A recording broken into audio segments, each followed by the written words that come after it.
اب یہ جو مشن میں نے آپ کے سامنے رکھا، ایک بنیادی مشن، قرآن کی تبلیغ کرو، تبلیغ کرو، تبلیغ کرو، تبلیغ کرو۔ یا ایھا الرسول بلغ ما انزل الیک من ربک وان لم تفعل فما بلغت رسالتہ۔ نمبر 2، جو دین حق دیا اسے غالب کرو، قائم کرو، نافذ کرو، اس کی مثال پیش کرو دنیا کے سامنے۔ ان دونوں میں مدد درکار تھی محمد الرسول اللہ کو۔ جیسے حضرت مسیح نے کہا تھا، وَإِذْ قَالَ عِیسیٰ ابْنُ مَرْیَمَ لِلْحَوَارِیِّینَ مَنْ أَنصَارِی إِلَى اللَّہِ، کون ہے میرا مددگار اللہ کی راہ میں؟ جیسے کہ اللہ فرماتے سورہ حدید میں، بڑی پیاری آیت ہے، بڑی ریولوشنری آیت ہے، بلکہ میں لفظ استعمال، بڑی ننگی انقلابی آیت ہے قرآن مجید کی۔ اتنا صاف اللہ تعالیٰ ہی سچ بول سکتا ہے، کوئی اور تو ضرور کہیں نہ کہیں اس کے اوپر کوئی کپڑا ڈال کے بات کرے گا۔ آیت نمبر 25 آف سورۃ الحدید، لقد ارسلنا رسلنا بالبینات، ہم نے اپنے رسولوں کو بھیجا واضح نشانیوں کے ساتھ، معجزات کے ساتھ۔ وانزلنا معهم الکتاب والمیزان، ان کے ساتھ کتاب اتاری، شریعت اتاری، میزان اتاری، نظام اتارا۔ لِیَقُومَ النَّاسُ بِالْقِسْطِ، تاکہ لوگ عدل پر قائم ہوں۔ اس لیے کتاب کیوں بھیجی، رسول کیوں بھیجے، نبی کیوں بھیجے، وحی کیوں بھیجی؟ تاکہ لوگ عدل پر قائم ہوں۔ یہ اس سے بڑی آیت کوئی ہوگی؟ عدل اجتماعی، سوشل جسٹس۔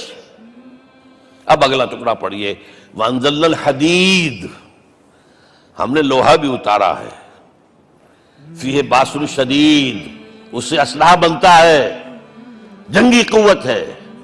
وَلِيَعْلَمَ اللَّهُ مَن يَنصُرُهُ وَرُسُلَهُ بِالْغَیبِ، اور اللہ دیکھ لینا چاہتا ہے کون ہے اس کے وفادار بندے جو لوہے کی طاقت کو ہاتھ میں لے کر اللہ اور اس کے رسول کی مدد کرتے ہیں۔ دین اللہ کا، اسے قائم کرنا اللہ کی مدد ہے، اسے قائم کرنا محمد کا فرض ہے، اس کے جد و جہد کرنا محمد کی مدد ہے صلی اللہ علیہ وسلم۔ یہ تھی نصرت، اور یہ نصرت آپ کو معلوم ہے حضور کی زندگی میں صحابہ نے کرام نے کی ہے کہ نہیں کی؟ جو شخص ایمان لایا فوراً داعی بن گیا، فوراً۔ ابو بکر ایمان لائے، اور 6 جو ہے عشرہ مبشرہ میں سے چوٹی کے صحابہ، وہ ان کی دعوت پر ایمان لائے۔ سعد ابن ابی وقاص، طلحہ، زبیر، عثمان، سعید ابن زید، یہ سب کون ہیں؟ حضرت ابو بکر کی دعوت۔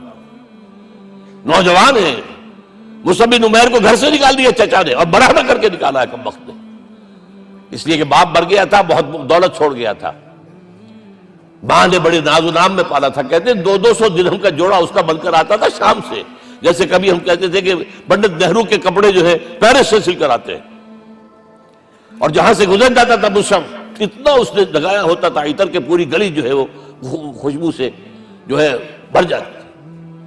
چچا نے بلایا، تم جو یہ گلچھرے کر رہے ہو اپنے باپ کی دولت پر نہ، اور تم اسے کہتے ہو کافر، نکل جاؤ گھر سے۔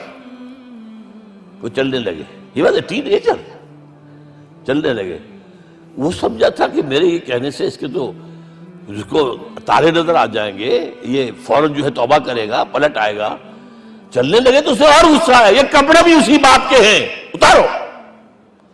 وہی اتارے کپڑے، مادرزاد برہنہ ہو کر ماں کے پاس گئے ہیں۔ ماں نے آنکھوں پر ہاتھ رکھا، مصعب کیا ہوا ہے؟ فرمایا امی میں موحد ہو گیا ہوں، یہ ہے توحید۔ اور اب جا کر حضور کے دامن میں بیت ارقم میں اب ہمہ وقت کارکن ہے، قرآن اتر رہا ہے، پڑھ رہے ہیں، سمجھ رہے ہیں، قرآن اتر رہا ہے، یاد کر رہے ہیں۔ اور اس کے بعد جب کہا تھا مدینے والوں نے بیعت عقبہ اولیٰ پر کہ حضور ہمارے سے آپ کی ملاقات تو صاحب کے بعد ہی ہوگی، درمیان میں تو آپ کو معلوم ہے خون ریزی ہے، کوئی قافلہ بچ کے نہیں آ سکتا، تو اب آپ ہمیں کوئی اپنا شاگرد دیجئے۔ مصعب بن عمیر کو حضور نے کہا جاؤ ان کے ساتھ۔ وہاں ان کا نام پڑ گیا المقری، پڑھانے والا، قرآن پڑھانے والا۔ 75 آدمی اگلے سال لے کر آ گیا ہے، اور اسی سے بیعت عقبہ ثانیہ ہوئی ہے، اور ہجرت کا راستہ کھل گیا۔ اور اس کو ایک دفعہ حضور نے دیکھا، مسجد کے دروازے کے سامنے سے گزر رہا تھا مصعب، پھٹا ہوا کمبل تھا جسم پہ لپیٹا ہوا تھا۔ حضور کی آنکھوں میں آنسو آ گئے۔ غزوہ احد میں شہید ہوا کس طرح؟ علم بردار تھا، ایک ہاتھ پر وار پڑا ہے، کٹ کے گر گیا، ایک ہاتھ سے تھاما، دوسرے پر بھی گر گیا، دونوں جو بچے ہوئے حصے تھے اس سے تھاما. پھر جب ختم ہو گئے اس کے بعد جو ہے جب دفن کر رہے تھے تو حضور کے سامنے پرابلم لایا گیا. مصعب کے جسم پر تو کوئی کپڑا ہی نہیں تھا سوائے ایک چادر کے، ایک دھوتی. اللہ اللہ خیر صلی اللہ. اور شہید کا کفن ہوتا ہے اس کا اپنا لباس. حضور وہ اتنا چھوٹی ہے وہ چادر کہ پاؤں ڈھانپتے ہیں تو سر کھل جاتا ہے، سر ڈھانپتے ہیں تو پاؤں کھل جاتے ہیں. فرمایا سر کو ڈھانپ دو کپڑے سے اور پیروں پر گھاس ڈال دو.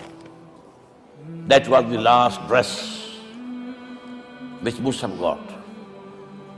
تو یہ لوگ جو تھے محمد رسول اللہ والذین معہ، یہ ساتھی حضور کے جنہوں نے حضور کے مشن میں آپ کا ساتھ دیا. اور ایک خاص مرحلے کا تو میں آپ کے سامنے ذکر ہی کر دوں، اس لیے کہ دین کی اقامت، دین کا غلبہ، اس میں تو جہاد اور قتال آئے گا لا محالہ. Nobody is going to allow you to change the system. اگر سسٹم بدلتا ہے تو اس کے ساتھ جو مفادات بدلتے ہیں وہ ختم ہو جاتے ہیں، جو پریولیجز ہیں وہ ختم ہو جاتے ہیں.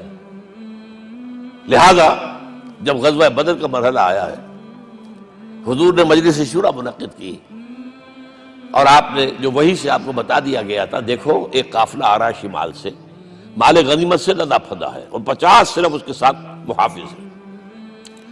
ایک لشکر آ رہا ہے جنوب سے ویل کانٹے سے لیس، اور اللہ نے وعدہ کیا ہے کہ ایک پر ضرور تمہیں فتح دے گا، بتاؤ کدھر چلے. یہ اصل میں کسی بھی سپہ سالار کے لیے وقت ہوتا ہے کہ اپنے ساتھیوں کے مورال کا اندازہ کرے. کچھ ہوں گے ہم جیسے کمزور بھی، انہوں نے کہا کہ حضور پہلے قافلے کی طرف چلے، آسانی سے فتح بھی ہو جائے گی اور ہتھیار مل جائیں گے. ہمارے پاس تو ہتھیار بھی نہیں ہے، گنتی کے لوگوں کے پاس تلواریں بھی نہیں سب کے پاس، تو 50 آدمیوں کے ہتھیار تو ملیں گے. پھر لشکر سے نپٹ لیں. اب حضور کہہ رہے ہیں اشیرونی اشیرونی اشیرونی. حضرت مقداد بن الاسود کھڑے ہوتے ہیں، حضور ہمیں موسیٰ کے ساتھی نہ سمجھیے جنہوں نے کہہ دیا فَذَهَبْ رَبُّكَ فَقَاتِلَا إِنَّا هَاهُنَا قَاعِدُونَ. ہم موسیٰ کے ساتھی نہیں ہیں، ہم آپ کے جانثار ہیں. آپ جو آپ کی نیت ہے آپ بسم اللہ کیجیے، ہم آپ کو کیا پتا ہمارے ذریعے آپ کو اللہ تعالیٰ آنکھوں کی ٹھنڈک عطا فرمائے. حضور پھر فرمائے مجھے مشورہ دو، مجھے مشورہ دو.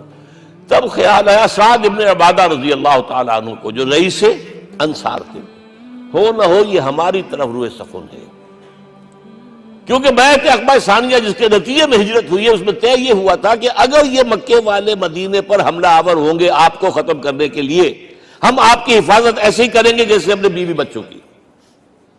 اور ابھی مدینے پر حملہ ہوا نہیں ہے، حضور پری ایمپٹ کر رہے ہیں، باہر نکل کر مقابلہ کرنا چاہ رہے ہیں.